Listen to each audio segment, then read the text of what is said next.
2028లో ముమ్మాటికి వచ్చేది గులాబీ జెండా అని, ముఖ్యమంత్రి అయ్యేది కేసీఆర్ అని కేటీఆర్ స్పష్టం చేశారు. నాడు 24 గంటల కరెంటు ఎలాగైతే ఇచ్చామో రేపు అధికారంలోకి రాగానే హైదరాబాద్ మహానగరంలో 24 గంటల ఉచిత తాగునీరు ఇచ్చే బాధ్యత కూడా నాదే అని ఆడబిడ్డలకు మాటిచ్చారు. తెలంగాణ ఏర్పాటుకు ముందు కాంగ్రెస్ పాలనలో కరెంటు నీటి కొరత తీవ్రంగా ఉండేదని, పట్టుదలతో 24 గంటల నిరంతర కరెంటును హైదరాబాద్ నగరానికి, రాష్ట్రానికి అందించామని గుర్తు చేశారు.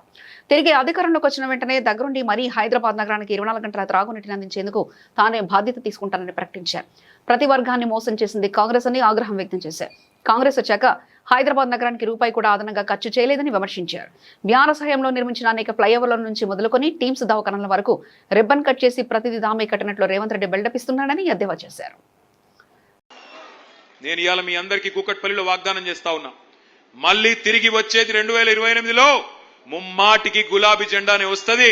కేసీఆర్ గారు ముఖ్యమంత్రి అవుతారు. నేను మీకు వాగ్దానం చేస్తా ఉన్నా, మీ ఎమ్మెల్యే గారు ముందే చెప్తా ఉన్నా, 24 గంటల కరెంట్ ఎట్లా అయితే ఇచ్చామో హైదరాబాద్ మహానగరంలో 24 గంటలు మంచినీళ్ళు ఇచ్చే బాధ్యత కూడా నాది అని చెప్పి నేను మీకు విజ్ఞప్తి చేస్తా ఉన్నా. తప్పకుండా ఇది చేసి చూపెడతా అని చెప్పి కూడా మా ఆడబిడ్డలందరికీ నేను వాగ్దానం చేస్తా ఉన్నా. అనుకుంటే అసంభవం ఏమీ కాదు. 65 ఏళ్లు కాంగ్రెస్ వాళ్ళు కరెంటు కూడా ఇవ్వలేకపోయినారు. వ్యవసాయానికి కరెంట్ ఇవ్వలేదు, హైదరాబాద్ లో ఇళ్లకు కరెంట్ ఇవ్వలేదు, ఆఖరికి పరిశ్రమలకు కరెంట్ ఇవ్వకపోతే వారానికి 3 రోజులు మా కుత్బుల్లాపూర్ లో శివారు ప్రాంతాల్లో ఉండే మరి పరిశ్రమలు మూతబెట్టుకునే పరిస్థితి.